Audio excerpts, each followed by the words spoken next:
Well, here we are again. Hi, everybody. Hi, Lori. Hi, Melanie. How you doing? Hi, Sedona. Hi guys, how are you today? Oh, not too bad. Boy, what a show we have today, huh? Oh, I am so excited. I cannot wait.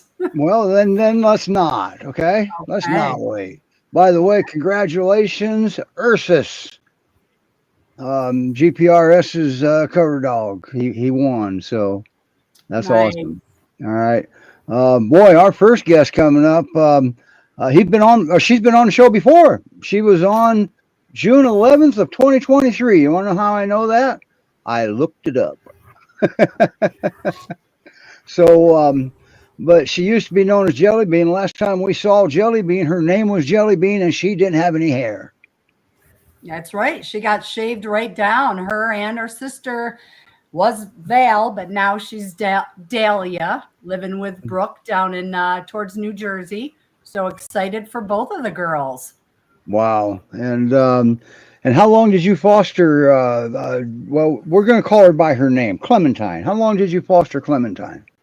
Oh boy, I probably had the girls a couple of months from the time I got them in to getting them shaved down, to getting them adjusted to being out of where they were taken from, and then Vale went first, and then we took Clementine up to that Newfoundland place. And you got to meet the adopter, didn't you? What's that? You got to meet the adopter, didn't you? I did. Actually, Brooke came right here to the house and picked up Val because she was closest to here. So she came right to the house, and we had an introduction on, I think it was Saturday night, and then she came back Sunday morning and took her home. And it was a bittersweet goodbye watching her walk down the driveway with her. And she turned to me a couple times to make sure that it was going to be okay, that she was going to be going to get home, and I'm going to start crying. So let's hurry up and talk about Clementine instead of Val. Okay. And then Clementine went to Amy Jo, and I met them at one of the open houses. And I was, as Amy Jo will tell you when she comes on, that I was pretty skeptical at first. I was nervous because it's like adopting your own children out after you have them for a little while, and you get used to their habits and know how they were. So when Kathy told me all about Amy Jo, I was skeptical at first, but then once I met him, I knew that she was going to the perfect place. And Kathy was very good at finding the right fit, just like what Melissa is at GPRS. Yep. Kathy knew all of the people that came through there and what their needs were. And she just had such a knack on placing the dog. She is such a great loss to all of us, dogs and people. I still see her presence there. I do too. Yep, me too. It's hard to go up there and not have her bubbly face come running out the door. In fact, even in Clementine's video, we see her presence. You did. Thank you so much for that. Hey. Yep. Okay, in 2 minutes. And by the way, I don't know if you did or not, but when the countdown timer was playing, I even saw Hugo down there. Maybe we'll get a glimpse of Hugo too. Oh yeah, you never know. Yep. Yeah. All righty. Well, in 2 minutes and 20 seconds, we're going to see Clementine live, but first we're going to play her video. Okay.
Wow. Hi, Amy. Hi, Roman. Hi, gosh, Steve, that video is something else. Hi, Lord. Well, I'm glad you liked it. It's because if you liked it, that means Clementine might like it. Yes, I know. She's over here having a grooming session. Yeah. Uh, Now, before we get going, you've got some exciting news. You just got back, didn't you? we did. I adjusted my whole day to make this show, Steve. We left at 5:30 this morning, and we drove 4.5 hours, and we brought home a new fella, a new guy. And what a coincidence. Roman's topic today is the three pillars of a successful adoption. How about that? What a coincidence. Perfect. So Yeah. happy for you, Amy. I'm so excited. I can't wait to hear all about him. Yeah. Oh, I'm excited too. So He's how a many nice Newfoundlands do you have? guy. How many do you have now? 3? So this will be 3. You know, Steve, Lori knows this. We lost our Emma, who was a rescue from Errol, New Hampshire. We lost her a year ago, July. Okay. And she was a noof. She was an empath. She was a special dog. And it took us a while to get over her, but we started to sort of venture and think, maybe, or at least we could foster. And then, the folks at National saw our application and they thought would be a good match for Max, and I think they are correct. Now, who's National? National Newfoundland Rescue. They're new to me. They're kind of new on the rescue scene. They were founded in 22, and they were born out of sort of frustration with how other rescues were operating, to be candid. Okay. Cool. Yeah. Now, when how did you know about Jelly Bean? So Wait, can I say something quick, Amy? She was a stalker.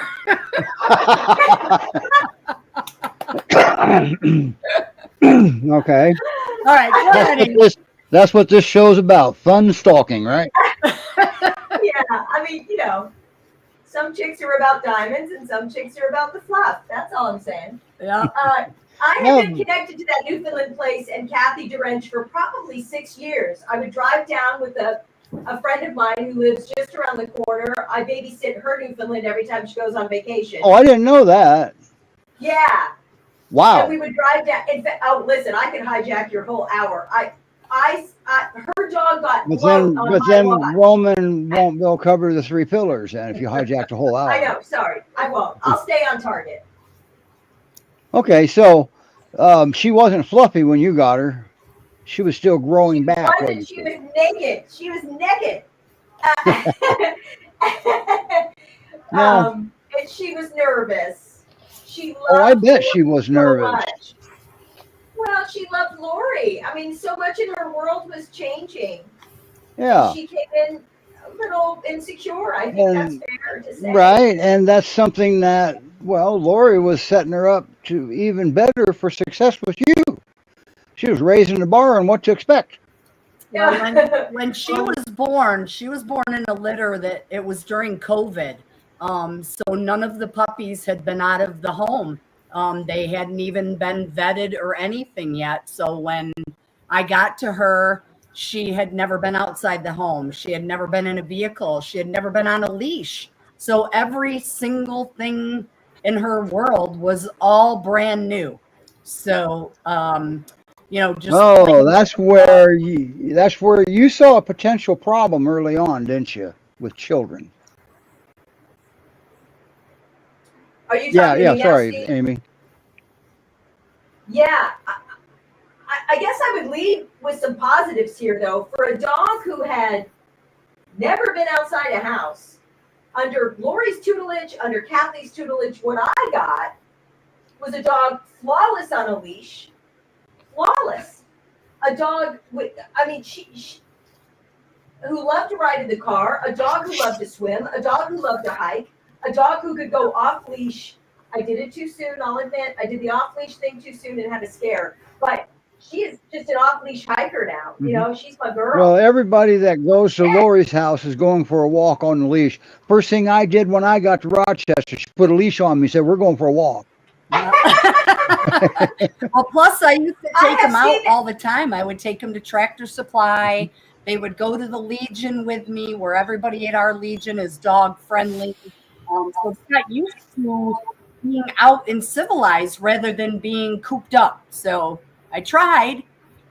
I remember those videos of the girls at Tractor Supply. That was amazing. Okay, we're going to go back to topic here. Yep. One thing I noticed was when you saw potential issues starting to arise with the children, nobody heard, "Uh-oh, you got to take his dog back."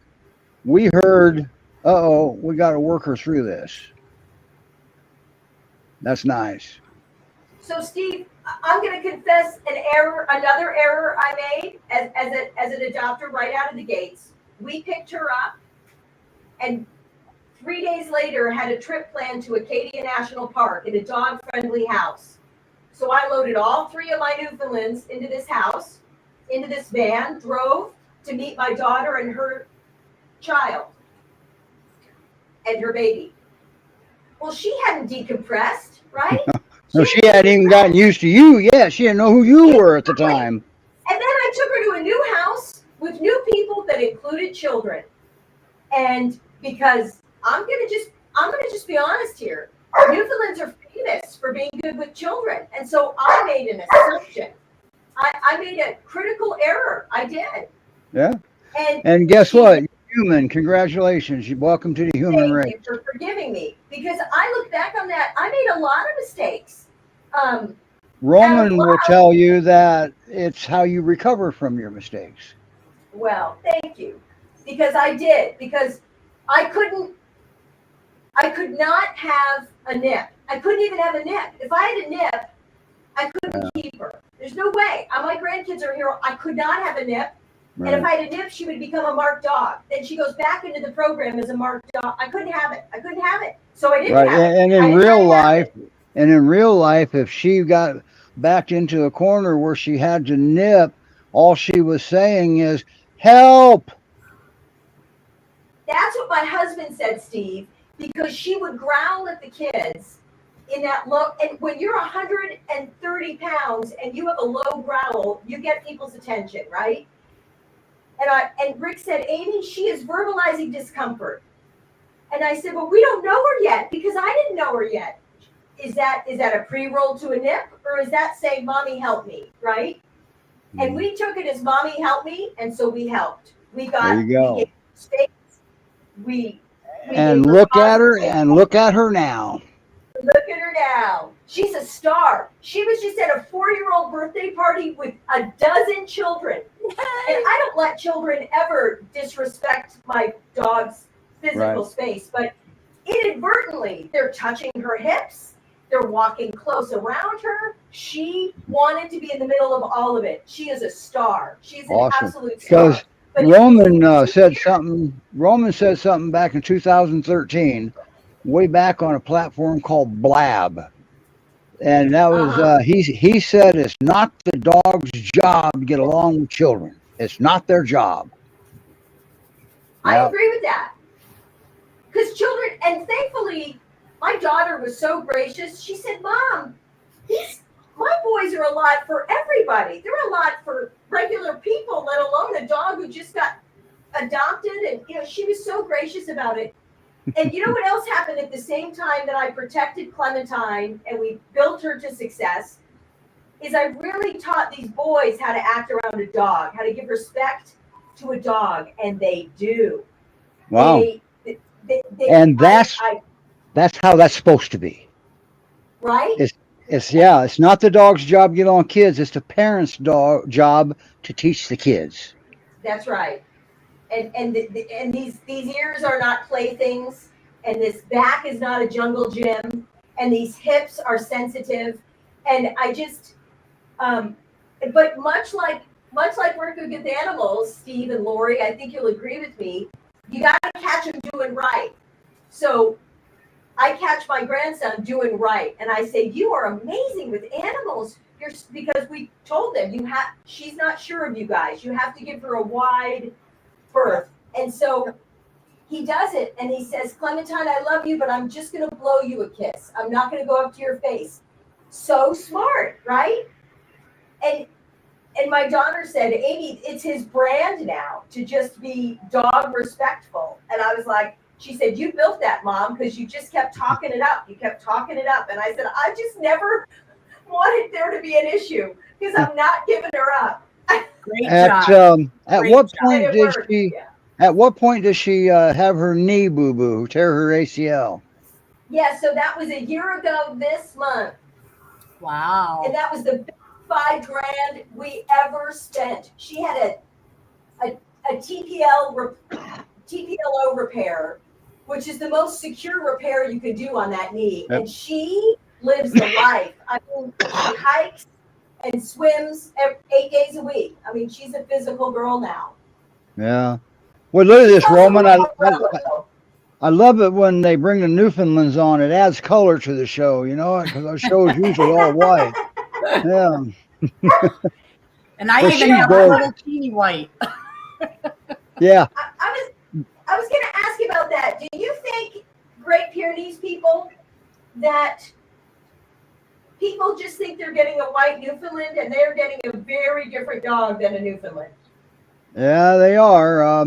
Now there's, and maybe Roman will have a little bit better insight. I had read there's a couple of articles running around that indicate that Newfoundlands have Pyrenean Shepherd or Pyrenean Mountain Dog DNA in them. Do you know about that, Roman? Well, we don't hear you. Why don't we hear you? Okay. You hold that thought while you're getting your mic working. All right. But I'm curious about that because when I mentioned it to Kathy, I think Lori was there. Boy, that was a big adamant Yes, she did say, "No way, Steve, no way." Yeah. But then I looked into it a little bit, and that's when I found these two articles, and one of them I believe was reputable. But now let's see what Roman's take is.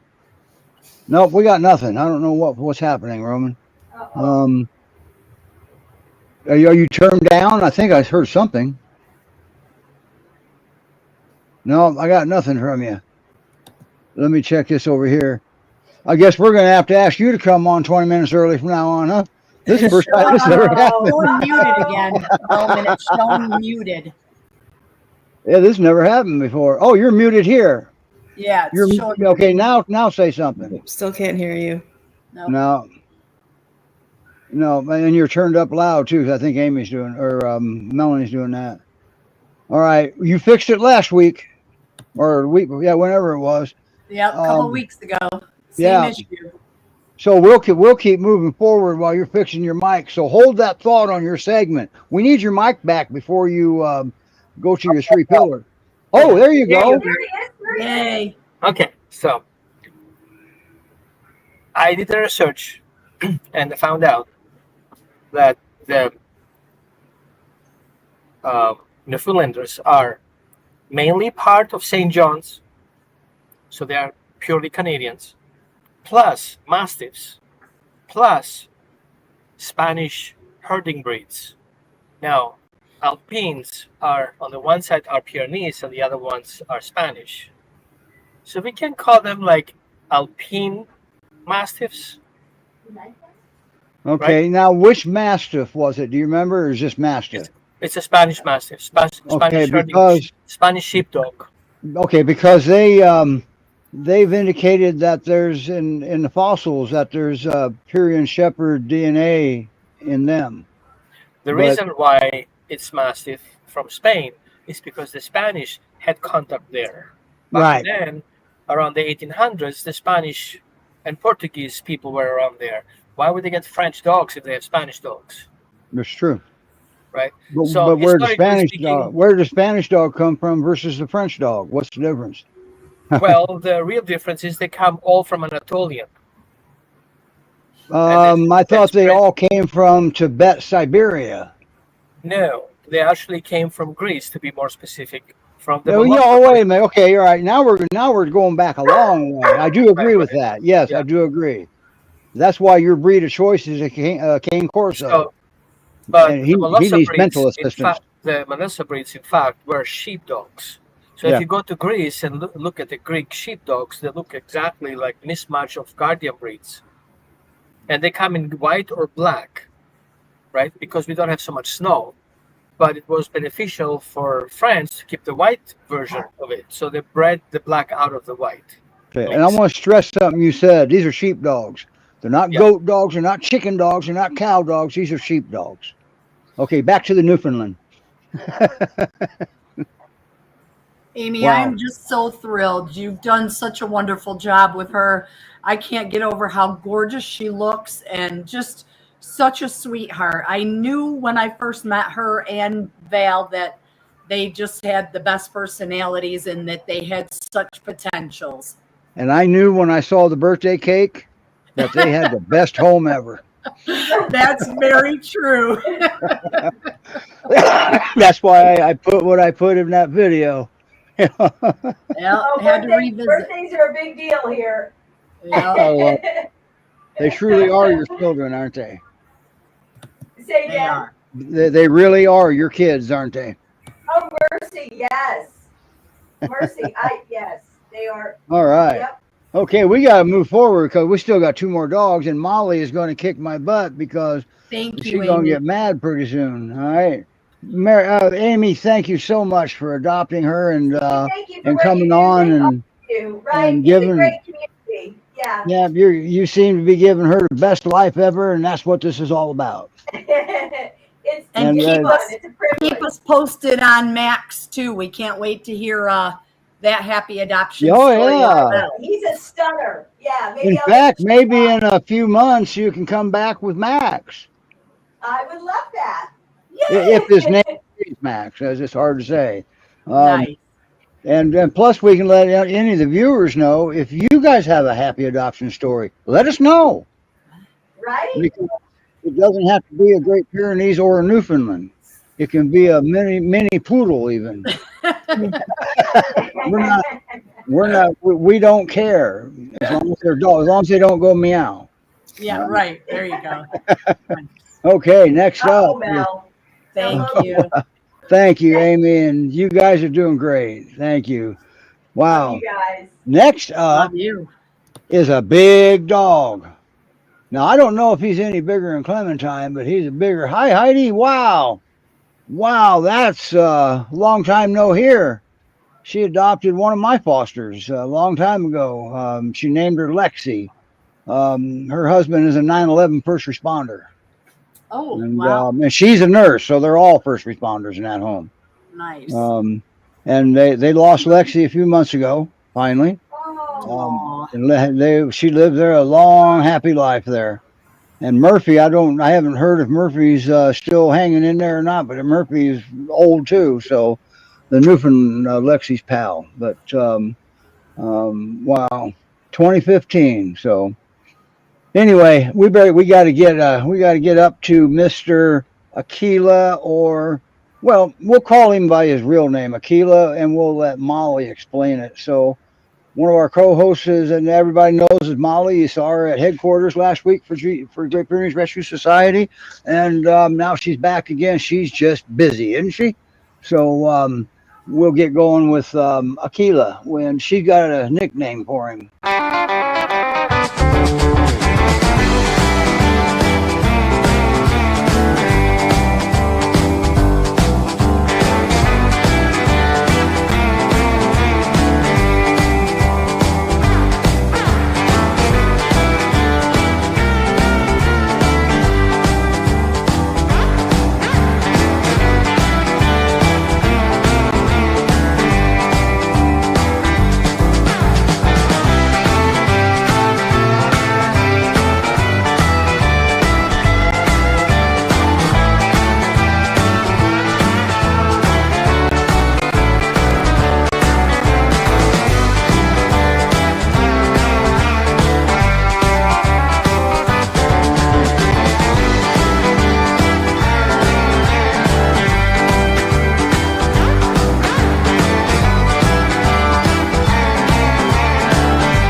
Hi, Molly. Hello. Well, now a minute ago, hit the wrong button here. A minute ago, we heard you just nice and dandy, but I guess I better turn myself up here. There we go. Try that. Wow, there's a big dog next to you. I know, yeah. If I had a bigger lap, he would want to get all the way in it, but Oh, well, at least he doesn't try to get. At least that does stop him. yeah, for Yeah. sure. Wow. Now his gal pal's no longer there, is she? She got adopted. She did get adopted. She just made it to her forever home today. So Oh, that was just today, so you don't know how he's doing without her.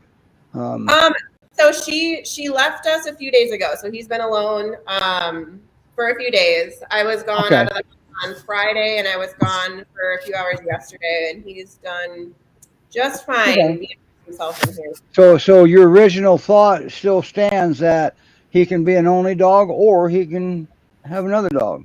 Yeah, I think so. I think he'd be happy. I do think that if he's going to be an only dog, that his humans should be home more often than not, just because he does love the attention. And he likes to dance with you too, I see. Yes, for sure. He would love to dance. He would love to snuggle with you. He would love to just lay by your feet while you're folding clothes or putting away your laundry or all that stuff. So he does like to follow me around the apartment as I'm kind of doing my thing. But if I'm just sitting here relaxing, he'll definitely give you a good peer paw to say like, hey, pay attention to me. And that peer paw is getting kind of big, isn't it? Very much so. Yeah. When we picked him up from headquarters about 6 weeks ago, he weighed 96 pounds, but he's put on some weight since then. He looks like 130 from what best I can tell. I know. He's probably over 100 now, maybe 105, and he could probably stand to gain a few more pounds. Maybe like 110, 115 might be a good weight for him. So. All right. Now, was he paying attention when Clementine was on? Did he see a new girlfriend potential? Right. Yeah, no, he heard her barking before the show, and he was like a little curious about what that was all about. Yeah, yeah, I saw him leave. Yeah. Because I think Clementine's got herself one heck of a home, and if push come to shove, I don't see any reason why Amy couldn't have a Great Pyrenees. Do you? Oh yeah, and he's like, I don't know. I think Clementine and Hugo are pretty tight, so Max might have a little competition there as well with Clem. Yeah. Well, but he doesn't care if it's a boy or girl, does he? Mr. I don't think so. Okay. So, No. And I asked you earlier, and there's really no big answer for it. I asked you how he got that nickname, and there should have been some big story behind Hamish. Oh, I wish there was. When we picked him up, he was actually held with another one of our fosters. Skippy Skippin's rescue. He was with Stephanie. Oh, I didn't know that. Yeah, so she held on to him before we could get him down to Houston, where he's being fostered now. And she said that he was good with like all the dogs that she has. He kind of doesn't really pay any attention to many other dogs. She has a few dogs. He does, yes. Yep. And typically when we foster, we do male-female pairings, just because that's what it works best, traditionally speaking. But I think he'd be okay with another male. That's just one of the rules of the rescue, right? Yep. And we're not here to change the rules, are we? Right. Yeah. And he actually warmed up to our other foster, Bailey, very quickly. She had a knack for getting dogs that weren't known to be super playful to be very playful. Because when Stephanie and I were talking about him, she was like, yeah, he doesn't really care about like other dogs, doesn't seem like super playful, but they were playing after just 2 days of being together. So, and then he was doing zoomies over the couch. So it looks like he's got that couch potato label mastered. Oh yeah, he sure does. Got a little bit of a snore going on right now, so he's pretty relaxed. As long as he doesn't drown you out, we're okay, right? Exactly. My daughter-in-law just said he is such a handsome boy. When she comes up from Florida, she's used to those big guys, but he is gorgeous. Yes, yeah, and it's funny because he's got a little bit more coloring, kind of like a Saint Bernard, but the more we have him, the more I feel like he's mostly Pyrenees. Where does that come from? Yeah. He does definitely. I think I can tell you where that could come from. It could come from Kangol or Anatolian, maybe. Don't you think so, Roman? Yeah, I mean, he's got like big old jowls and kind of almost like a blockhead, but I don't know. He's my first like big pure foster. Tommy, my roommate, has had other big ones, and she's like, oh, he's totally pure for sure. So. Well, I see pure in there. I mean, there's no doubt about that. But something's adding color and maybe some personality. Yeah. Oh, for sure, pure personality.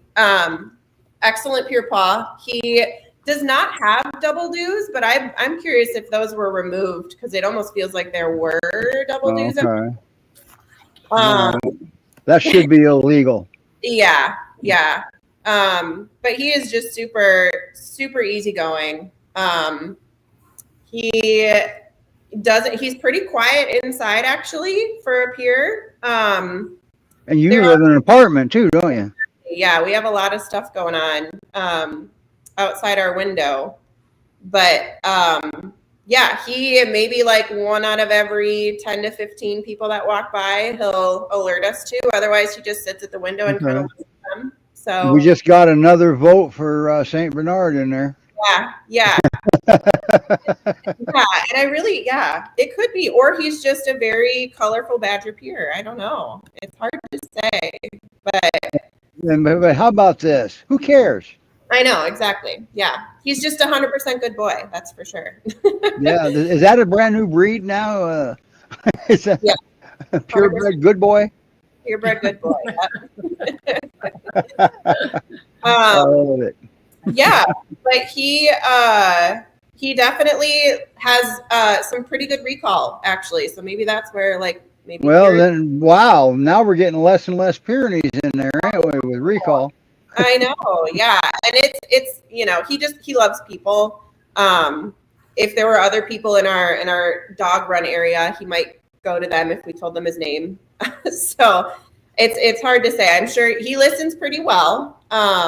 But yeah, he definitely, the recall is one of the best I've had in my foster. You remember a prerequisite before you got your first Great Pyrenees is they would tell you to go outside and talk to rocks because they have similar listening habits.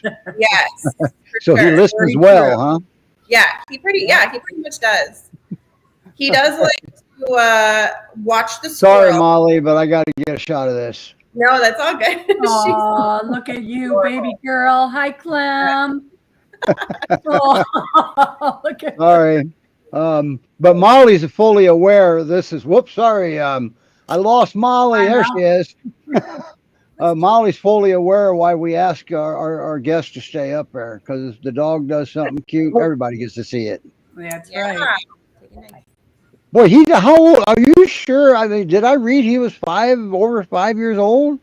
They're putting his birthday around like February of 2020. And what's your personal opinion now that you've had him for a little bit? Maybe around 4 to 5. I mean, so still an adult. Definitely an adult, yeah. Okay, for sure. All right. Well, that little dance step he did with his food, that made him look like a puppy that didn't know what to do. Yeah, and he does that. Like when I went and grabbed the treats out of the closet, he did the same dance. He does it a lot. If my green screen falls down, don't worry about it. It's my Akbosh back there rolling around. Yeah, he definitely, he's got some good hops for sure. Wow, that's awesome. Yeah. What a boy. Yeah. So now according to the video, he's not a big fan of cats. No, I mean, I think he just wants to go play with them. They're another little critter that he wants to chase. So. And unfortunately, that's not a good thing. No. I think it'd be best for the cat to not have to put him through a big giant animal chasing him. Well, that's a cat thing to me. That's a cat problem, not a dog problem. We all know how you feel about cats. Come on. Yeah. No. Oh, I don't dislike cats. I've got a cat somewhere. Somewhere. But no, and he We've got a lot of little dogs in the complex. He seems to have been like kind of nice to them. We're still not 100% sure if that would be in his best interest at his forever Well, home. we'll see how he does when Noel comes up. So anyway, speaking of which, now because of his size, you're not recommending young children, right? No, and because of his happy dance and his pure paw. I mean, he's over 100 pounds. Like that paw could. So he's already bruising you guys, probably.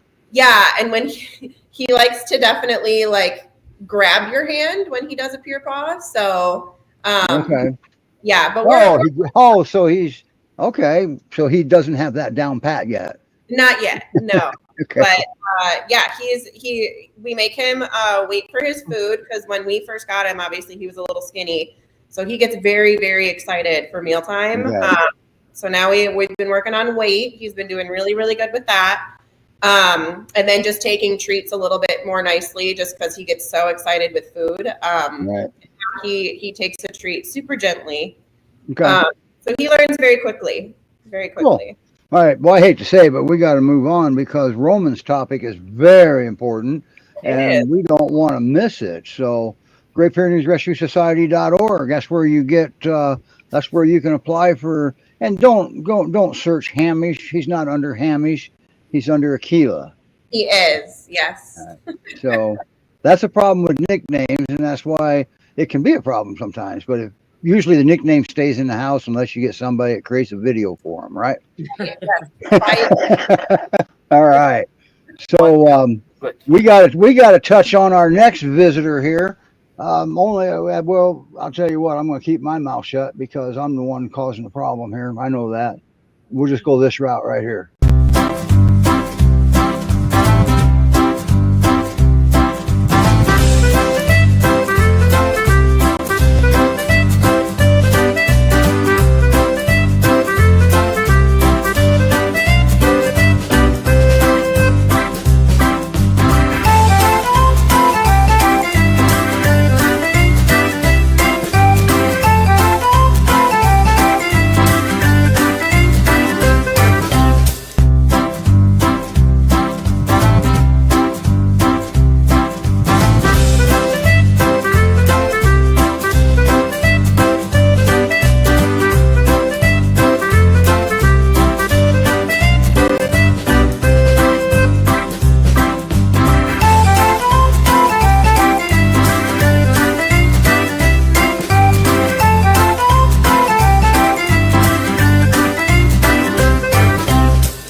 So where's that little stinker at? Let me try to find Lori. There you are right there. Hi, Lori.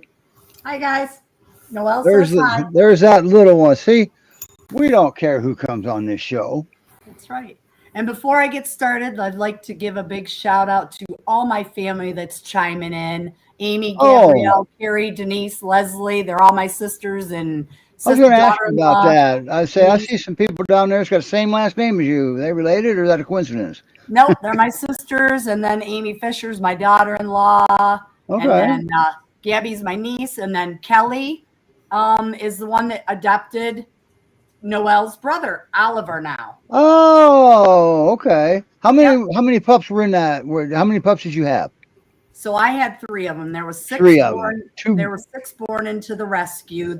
They took the mama from a mill, and she ended up having 6 puppies. When Okay. they were 7 weeks old, I ended up fostering 3 of them.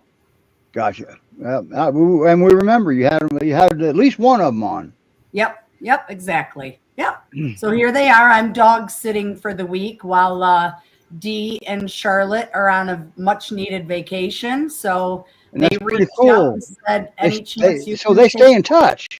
Yep. Oh yeah. Yep. I get pictures and updates from pretty much all the foster dogs that I've had over the years. So that's not so bad, is it? nope, not at all. That actually makes it awesome, doesn't it? Yes, it does. And that way I know that they're loved and well taken care of and can keep track of all my kids. Yeah. So that means if you want to try to adopt Clementine or Noelle, you got to go to findanother.com. That's exactly right. Yep. Ollie and Noelle and Clem are all already adopted. So That's right. And this is their happy story.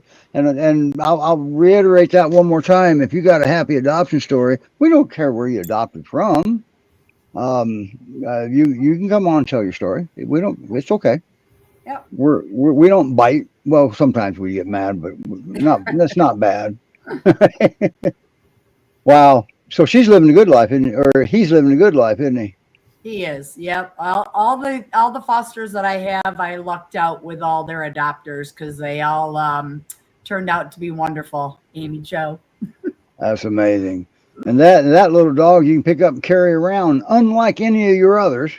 Oh my land! And you should see him running around my 2 Newfs and my 2 Peers. It's hysterical. And he's more scared of the cats that are smaller than him. Oh boy. Yeah. Well, they also put a hat on him too, huh? Yeah, exactly. He's definitely loved in his home. That's for sure. That's so amazing, and they seem to love him. Yeah. All right. Now, we're going to move forward. Are you done? You got anything else to add before we? Okay. I'm all good. I can't wait to hear what Roman has to say as And always. that's important. Absolutely. Boy, we got a couple of adoptions here that went very well, huh, Roman? Looks like. Yeah, and when Clementine started giving some signs of some uh-ohs, they went right to work. They worked. Always remember when a situation like Clementine, she wasn't giving anybody a hard time at all. She was having a hard time, and we sometimes forget that. True. So should the jump 3 right into it. pillars. I'm excited. I haven't heard this yet.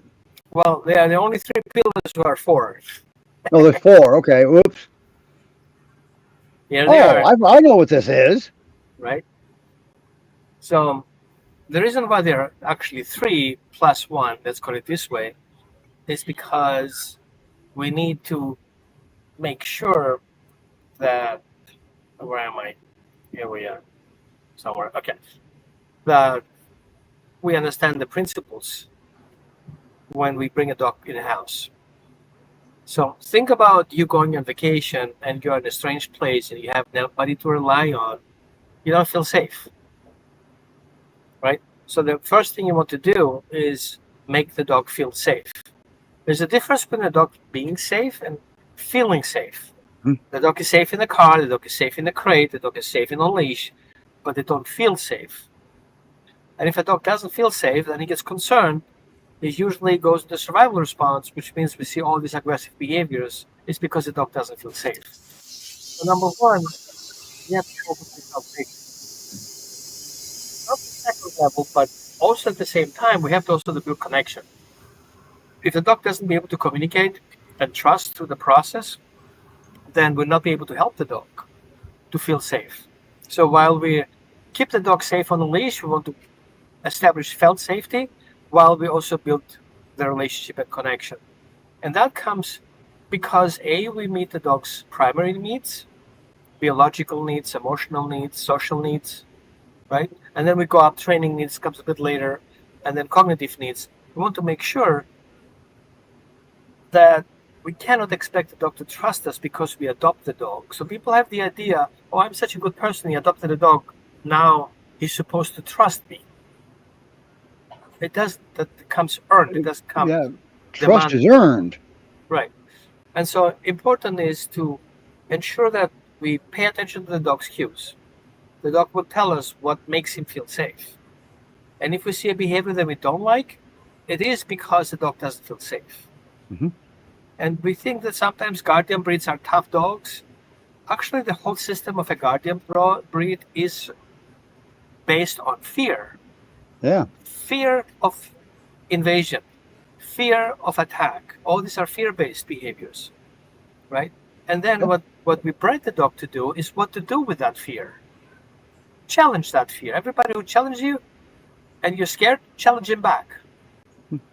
So the problem here is if we're not building this secure attachment at the very beginning and we don't build that connection, we may be the one challenging our dogs and he can eventually turn on us. Or grabbing the collar, grabbing the leash, right. Yelling at our dog, pushing them in the crate, or challenging if a dog makes a mistake that he doesn't know about. So we have to be very aware of how we behave towards the dog. If we behave like predators, he will treat us as predators, no matter if you adopted him or not, right? So it's kind of a little wake-up call. The people have the assumption they're kind of cute dogs. These are dogs who were bred not to be trainable. They're bred to be independent. Right. Which means a whole approach of making the dog obedient doesn't apply to that particular dog breed. If a dog trusts you and a dog makes sense and you start building connection, then the dog starts imitating things that you do because he wants to be better at what they're doing. So the next part is empowering with structure, which means at that point, if we are predictable in what we do, and we are predictable with the meals, and we are predictable with our behavior, he's not concerned about us. And he's not being able to kind of perform the way he was bred to do. Which then, in that process, as we empower the dog to step into the purpose. And that's a key word. If you don't give a guardian breed a purpose, you're going to create one. If you don't give a guardian breed to have a purpose to protect your goats and your sheep and your chickens and your family, then he's going to come up with his own purpose, which often is not in alignment with what we do, because the dog will do what his breed traits are, and his breed traits are not to stay in a compartment and not being in a yard with a fence. And also the idea that the guardian breed is only bred to be in the field with the goats and the sheep, it's wrong. Yeah. Right? A family could be a system that he wants to work with. Yeah, if you're sheep in the Great Pyrenees' eyes, that's actually an honor. Right. And so we have to also make sure that we understand that a guardian breed doesn't see us as the pack. Dogs are not stupid. They see that we are humans and we're not the same species. So if we behave accordingly as building that foundation of trust and safety, then he's going to reach out to us if he's concerned. So we become a supporting team. And the dog will recognize that reaching out to us is more beneficial than doing things on his own. And that means if we introduce the dog to a cat, to a goat, to a chicken, to another friend, to another child, if we don't have built that secure attachment and we haven't built that connection, the dog will not trust us to the process. And we fail the dog right in the beginning. And then once we have all these things said, then the dog will take our red direction. If he's on the field and he already established his job and we call the dog off, we're basically interfering in his job description. And he will not stop barking at the fence just because we called him back, because what he's doing has a priority and it's not done yet. So what we called often with guardian breed is being stubborn. If we reframe the whole stubbornness and put the word persistence, it's actually what they're bred to do. Being persistent, finishing the job they started until the threat is gone. So you calling your dog back because he's barking at the fence is not going to work out unless you have built so much trust and relationship that a dog trusts your judgment, that it's not a threat to deal with, and he's in better than out. And so that's why we have all those 4 pillars. And so to kind of clear out, because there's a lot of confusion about the 333, 333 gives a person or the idea that, you cannot work with a dog faster than 3 days. It's take a little bit more than 3 weeks and maybe about 3 months to establish all these things in place. But again, it's not something that's on a timer. It's a sequence of events that have to happen. If you don't build that trust, no matter how many days you are, you will never reach out. So not in 3 days, not in 3 weeks, not in 3 months, not in 3 years, gonna get you there. Right. But if you do that process with those 4 pillars, it's more likely you're gonna get where you need in less than 3 or 4 weeks. And the reason why I kind of like the idea of these 4 weeks, because the dog has a certain pattern to observe, behavior patterns. So if you can imagine a moon cycle of consistent recreation of those patterns, the dog starts trusting the system. So again, it's not in 3 weeks, it's maybe in 28 days or 4 weeks. But again, it's not a timer, it's kind of a sequence of events. So if you're consistent every day doing the right thing and the dog recognizes you are very supportive of the whole system, is more likely to get him there. Okay. Plus, we have to take in consideration that we have underlying medical conditions, we have environmental factors, we have trauma, we have the dog personal experience, and we have the dog eventually past that we have to deal with on top of our pillars. So we cannot just start doing things and changing things and not take all those things into consideration. Right. I rest my case. Okay. And Amy, she wrote when we were talking about Clementine. She had, I think you wrote in an email that that's 3. I think we said 3 months. That's out the window. It took her a couple years. Okay. On the kid front, I don't know if you can hear me. On the child front, for sure. 2 years before she earned the endorsement from my family. And you do understand she didn't feel safe around him, right? Exactly. Yeah. I did. And she told me so, and I listened. But I love what Roman was saying, sort of about, it's really not that revolutionary, but this idea of trusting the pattern, trusting the system. We eat at 6 and we eat at 4 and we walk at 7 and then we walk again at 4:30 and this is where my water is. I mean, we just repeat and they know what the program is. And that's structure that helps with stability. Right. And I have sane dogs because they can rely on the system. They're sane. And speaking of system and program, Steve, is it okay if I share a little bit our program that I have about guardian breeds? Let's start pushing that next week. Roman does have a program on guardian breeds. It's not live, okay? It's recorded. It's recorded, so it's a rerun, but it's got some very, very good content in it. I've gone over it. I must have missed something because periodically I'll get an email from holisticdogtraining.org saying that I'm doing well, move to the next step. I thought I was done. No, you didn't. You didn't sign up for it. No, you did, but you didn't finish the individual course. Well, I was checking your content like you asked me to. Right. But there must be more. It's the only thing I can figure. So I haven't gone back to it yet. So, but I'll tell you what, I give that 10 thumbs up, but I don't have 10 thumbs. All right. Well, I am all thumbs sometimes, but anyway, you know what I mean. Mine, Steve. There you go. But Roman does a really, really, really good job. And now, if they were to ask a question like in that comment section, you still monitor that so you can answer it if they have a question? Yeah. Okay. And it's not expensive. He doesn't have a big price tag on this stuff. So I don't want to mention the price. I don't know how much it is right now. I don't recall either. I have to check it. Yeah, I know. my whole idea was it should be cheaper than buying a shock collar. Well, yeah, anything's cheaper than buying a shock collar. Don't put a shock collar on any dog, especially a livestock guardian breed, because you do not want them standing their ground against you. Okay. But I give you a heads up, it's 8 hours of content. Yeah, you're right. Yes. And I tell you, it's amazing. It's good. And, I love to have a Roman on because, I've been doing this for 40 years with this breed. And you never know when I say, oh, wow, I have aha moments. I don't know it all. Okay? I don't. So, and I definitely don't walk on water. The dogs have taught me that. All right. Every time I get a big head because everything's going good, I get bit. All right. So the dog, so the dogs keep me in line. And that's the thing is that's the 3-3-3. That document originally. I like your shirt, Roman. I just noticed that. Oh, That's that? yeah, I got it for a show that I'm on. yeah. But And I that forgot to 3-3. put mine on. Sorry. Yeah, that document had good intentions. Okay. And what ruined that document was people's perception. Okay.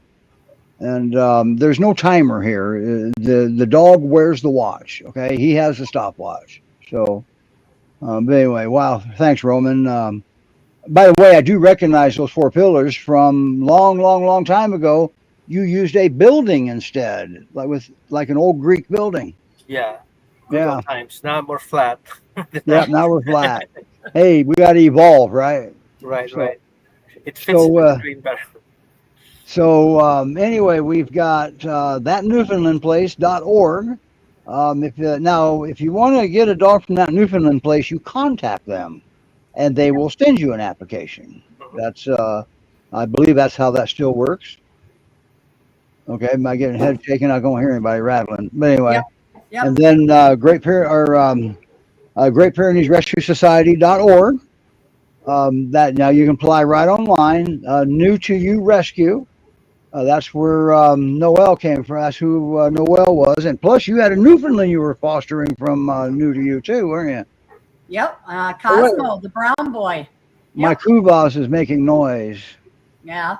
I have a Hungarian Kubas here also because I'm a glutton for punishment. You are crazy, Steve, for sure.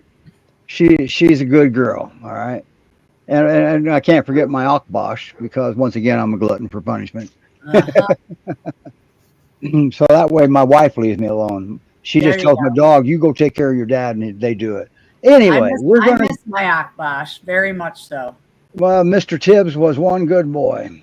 He was for sure. But anyway, that's it for this week. Next week, we're off live. We're going to replay the show that Molly interviewed Melise, the director of Great Pyrenees Rescue Society. That was an excellent interview. And you tell your director that 2 thumbs up. Okay. She'll never get as many thumbs up as the dog will, but still close enough. All right. All right, everybody, we're out of here. Bye. Thank you guys very Bye-bye. much. Have a great Thanks so weekend much, and a nice guys. Labor Day. Yeah. Love you, Lori.